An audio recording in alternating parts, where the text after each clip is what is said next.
ನೋಡುವಾಗ ಇದು ಅಂದಾಜು ಕೂಡ ಆಗುದಿಲ್ಲ ಹೆಸರು ಬೇಳೆದು ಅಂತ ಹೇಳಿ, ಅಷ್ಟು ಚಂದ ಬಂದಿದೆ ನೋಡಿ.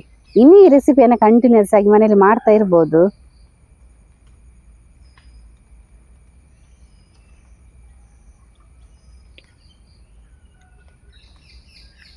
ಫ್ರೆಂಡ್ಸ್, ನೀವು ನಾರ್ಮಲ್ ಆಗಿ ಮನೆಯಲ್ಲೆಲ್ಲ ಇಡ್ಲಿ ಮಾಡ್ತಾ ಇರ್ತೀರಾ.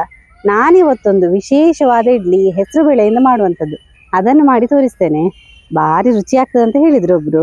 ನಾನು ಸತ್ಯ ಹೇಳ್ಬೇಕಂತ ಇಷ್ಟ ತನಕ ಮಾಡಲಿಲ್ಲ ಆಯ್ತಾ. ವಿಡಿಯೋಗಂತ ಹೇಳಿ ಹೊಸತ್ತಾಗಿ ಮಾಡ್ತಾ ಇರೋದು ಎಕ್ಸ್ಪೆರಿಮೆಂಟ್. ಹೇಗೆ ಮಾಡೋದಂತ ಹೇಳಿ ಇವತ್ತಿನ ವಿಡಿಯೋದಲ್ಲಿ ನೋಡುವ. ವಿಡಿಯೋ ಸ್ಟಾರ್ಟ್ ಮಾಡುವ. ನಾನು Asha Udupa Kateel. Welcome back to Karavali mirror. ಹೆಸರು ಬೇಳೆ ಇಡ್ಲಿಗೆ ನೋಡಿ, ಖಾರಕ್ಕೆ ಬೇಕಾಗಿ ನಾನಿಲ್ಲಿ 2 ಹಸಿಮೆಣಸು ಹಾಗೆಯೇ 1 ಇಂಚ್ ಆಗುವಷ್ಟು ಶುಂಠಿನ ತಗೊಂಡಿದ್ದೇನೆ. ಸಣ್ಣದಾಗಿ ಕಟ್ ಮಾಡ್ತಾ ಹೋಗುವ. ಖಾರ ತುಂಬ ಜಾಸ್ತಿ ಬೇಕಾದರೂ ಇದನ್ನು ಜಾಸ್ತಿ ಕ್ವಾಂಟಿಟಿಯಲ್ಲಿ ತಗೋಬಹುದು.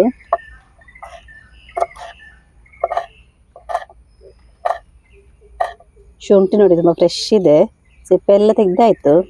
ಅದನ್ನು ಚಿಕ್ಕದಾಗಿ ಕಟ್ ಮಾಡುವ. ನೋಡಿ, ಎಷ್ಟು ಬೇಕು ಅಷ್ಟು ನೋಡಿಕೊಂಡು ಹಾಕೊಂಡ್ರೆ ಆಯಿತು. ಅಂದರೆ ತುಂಬ ಹಾಕಿದರೆ ಶುಂಠಿದು ಫ್ಲೇವರ್ ಜಾಸ್ತಿ ಆಗ್ತದೆ. ಕೆಲವರಿಗೆ ಶುಂಠಿ ಫ್ಲೇವರ್ ಇಷ್ಟ ಆಗೋದಿಲ್ಲ ನೋಡಿ. ಹಾಗಾಗಿ ಬೇಕಾದವರು ಅದನ್ನು ಫುಲ್ ಯೂಸ್ ಮಾಡ್ಕೋಬೋದು. 1 ಇಂಚ್ ಆಗುವಷ್ಟು ಶುಂಠಿಯನ್ನು ಕೂಡ ಹಾಕೊಂಡು ಮಾಡ್ಕೋಬಹುದು. ನಾನಿಲ್ಲಿ ಸ್ವಲ್ಪ ಸೈಡಲ್ಲಿ ತೆಗೆದಿಟ್ಟೆ.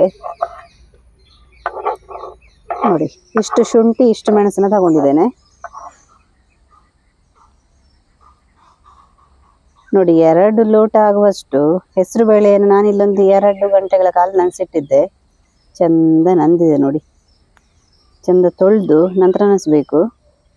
ಇದನ್ನೇನು ಸ್ಮೂತಾಗಿ ರುಬ್ಬಿಕೊಳ್ಳುವ. ಮಿಕ್ಸಿಗೆ ಹಾಕೊಳ್ಳುವ. ಈ ಹೆಸರು ಬೇಳೆಯಲ್ಲಿದ್ದ ನೀರನ್ನೆಲ್ಲ ಬಸಿದು ನಂತರ ಹಾಕೋಬೇಕು. ಇನ್ನಿದಕ್ಕೆ ಮೊಸರನ್ನು ಸೇರಿಸುವ. ನಾನಿಲ್ಲಿ 1 ಕಪ್ ಆಗುವಷ್ಟು ಮೊಸರನ್ನು ತಗೊಂಡಿದ್ದೇನೆ. ಮೊಸರು ಹಾಕಿ ರುಬ್ಬಿಕೊಳ್ಳುವ. ಎಷ್ಟು ಬೇಕು ಅಷ್ಟು ಹಾಕ್ಕೊಂಡು ಸ್ಮೂತಾಗಿ ರುಬ್ಬಿಕೊಂಡ್ರೆ ಆಯಿತು. ನೋಡಿ, ಇಷ್ಟು ಫೈನಾಗಿ ರುಬ್ಬಿಕೊಳ್ಬೇಕು. ನಂತರ ಇದಕ್ಕೆ ಮತ್ತೆ ರವೆ ಸೇರಿಸ್ಲಿಕ್ಕೆ ಉಂಟು. ಹಾಗಾಗಿ ನಮಗೆ ತರಿ ಆಗಿಲ್ಲ ಅಂತ ಹೇಳಿ ಏನು ತರಿ ಬಿಸಿ ಮಾಡ್ಕೊಳ್ಳೋದು ಬೇಡ. ಇಡ್ಲಿಗೆ ಅಂತ ಹೇಳಿದರೆ ತರಿ ಈ ಮಿಶ್ರಣ ಇರಬೇಕು ನೋಡಿ. ನಾವೀಗ ಸಿಂಪಲ್ ಆದ ಒಂದು ಮಸಾಲೆ ಒಗ್ಗರಣೆಯನ್ನು ರೆಡಿ ಮಾಡುವ. ನೋಡಿ, ಅದಕ್ಕೆ ಬೇಕಾಗಿ ನಾನೊಂದು ಬಾಣಲೆ ಇಟ್ಟಿದ್ದೆ. ಫಸ್ಟಿಗೆ ಒಂದು 2 ಚಮಚ ಆಗುವಷ್ಟು ತೆಂಗಿನ ಎಣ್ಣೆನ ಹಾಕೋಬೇಕು. ನಾನು ಚಿಕ್ಕ ಸ್ಪೂನ್ ಆಗಿರೋದ್ರಿಂದ ಅದರಲ್ಲಿ ಒಂದು 3 ಸ್ಪೂನ್ ಅಷ್ಟು ಹಾಕಿದೆ. ಅಂದರೆ ದೊಡ್ಡ ಸ್ಪೂನ್ ಆದರೆ 2 ಸ್ಪೂನ್ ಆಗುವಷ್ಟು ಎಣ್ಣೆ ಹಾಕೊಂಡ್ರೆ ಸಾಕು. ಒಂದು ಅರ್ಧ ಸ್ಪೂನ್ ಆಗುವಷ್ಟು ಸಾಸಿವೆ, ಹಾಗೆ ಅರ್ಧ ಸ್ಪೂನ್ ಆಗುವಷ್ಟು ಉದ್ದಿನಬೇಳೆ, ಅರ್ಧ ಸ್ಪೂನ್ ಕಡಲೆಬೇಳೆ, ಇಷ್ಟನ್ನು ಹಾಕಿ ಸ್ವಲ್ಪ ಫ್ರೈ ಮಾಡುವ. ಮಸಾಲೆ ಒಗ್ಗರಣೆ ಹಾಕಿ ನಮ್ಮ ಇಡ್ಲಿ ಮಾಡಿದರೆ ಉಂಟಲ್ಲ, ಭಾರಿ ಸೂಪರ್ ಆಗಿ ಬರ್ತದೆ. ನೋಡಿ, ಕಡಲೆಬೇಳೆ ಸ್ವಲ್ಪ ಕೆಂಪಾಗ್ತಾ ಬಂತು. ನಾನಿವಾಗ ಇದಕ್ಕೆ ಒಂದು ಅರ್ಧ ಸ್ಪೂನ್ ಆಗುವಷ್ಟು ಜೀರಿಗೆಯನ್ನು ಸೇರಿಸ್ತೇನೆ. ಕಟ್ ಮಾಡಿದ ಹಸಿಮೆಣಸು, ಹಾಗೆಯೇ ಕಟ್ ಮಾಡಿದ ಶುಂಠಿ, ಸ್ವಲ್ಪ ಕರಿಬೇವು, ಚಂದ ಮಿಕ್ಸ್ ಆಗಲಿ.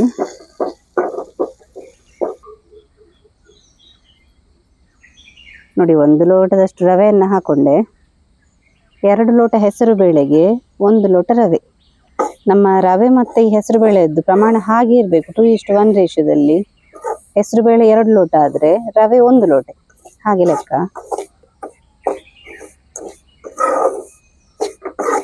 ನೋಡಿ, ಇಷ್ಟು ಹುರಿದ್ರೆ ಸಾಕು. ನಾವು ರೆಡಿ ಮಾಡಿದ ಹಿಟ್ಟಿಗೆ ಈ ರವೆಯನ್ನು ಮಿಕ್ಸ್ ಮಾಡುವ.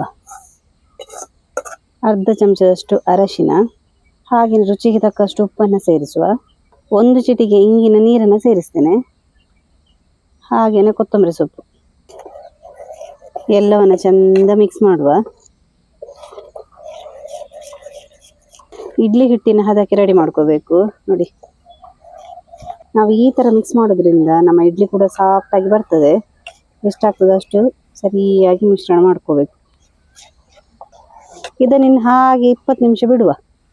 ನಮ್ಮ ಇವತ್ತಿನ ಇಡ್ಲಿ ಇನ್ಸ್ಟೆಂಟ್ ಆಗಿ ರೆಡಿ ಮಾಡಿದ್ದು ನೋಡಿ. ಹಿಂದಿನ ದಿವಸ ಏನು ರುಬ್ಬಿ ಎಲ್ಲ ಇಡಲಿಲ್ಲ, ಇವತ್ತು ಬೆಳಗ್ಗೆ ಮಾಡಿದ್ದು.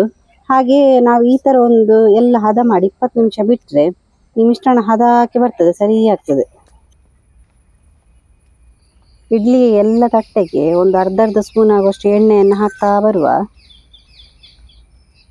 ಎಣ್ಣೆ ಹಾಕಿದ ನಂತರ ಈ ಥರ ಎಲ್ಲ ಕಡೆಗೆ ಎಣ್ಣೆಯನ್ನು ಸವರಬೇಕು. ನೋಡಿ 20 ನಿಮಿಷ ಬಿಟ್ಟಾದ ನಂತರ ಒಳ್ಳೆ ಹದಕ್ಕೆ ಬಂದಿದೆ ನೋಡಿ ಹಿಟ್ಟು. ಸರಿ ಮಿಕ್ಸ್ ಮಾಡುವ. 1 ಸೌಟ್ ಆಗುವಷ್ಟು ಹಿಟ್ಟನ್ನು ಹಾಕ್ತಾ ಬರುವ.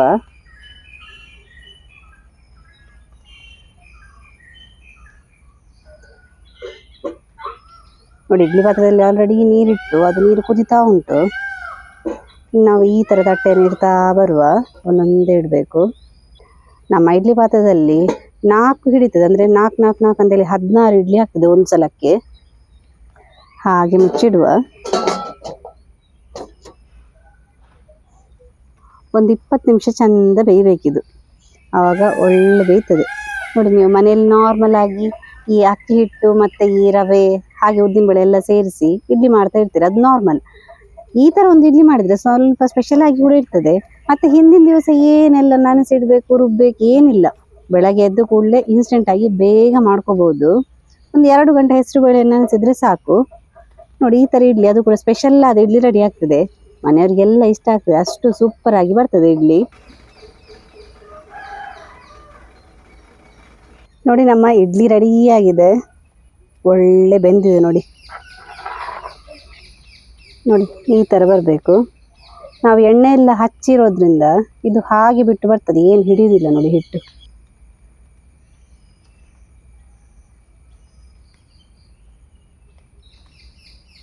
ನಮ್ಮ ಇಡ್ಲಿ ನೋಡಿ ಯಾವ ರೀತಿ ಬಂದಿದೆ ಅಂತ ಹೇಳಿ.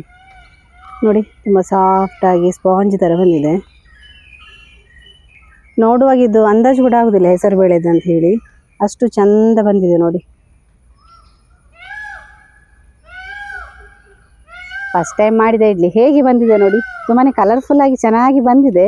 ಇನ್ನೂ ಈ ರೆಸಿಪಿಯನ್ನು ಕಂಟಿನ್ಯೂಸ್ ಆಗಿ ಮನೇಲಿ ಮಾಡ್ತಾ ಇರ್ಬೋದು. ಅಂದರೆ ನಾನಿವತ್ತು ನಿಮಗೆ ವಿಡಿಯೋ ಮಾಡಿ ತೋರಿಸಿದ್ರಿಂದ ನಿಮಗೆ ಕೂಡ ಗೊತ್ತಾಯ್ತಲ್ಲ. ನೀವು ಕೂಡ ಮನೆಯಲ್ಲಿ ಮಾಡಿ ಹೇಗೆ ಬಂದಿದೆ ಅಂತ ಹೇಳಿ ನಮಗೆ ಕಮೆಂಟ್ ಮೂಲಕ ತಿಳಿಸಿ. ನಾವು ಈ ಥರ ಇಂಟ್ರೆಸ್ಟಿಂಗ್ ವಿಡಿಯೋದೊಂದಿಗೆ ಮುಂದೆ ಸಿಗ್ತಾ ಇರ್ತೇವೆ. Thank you.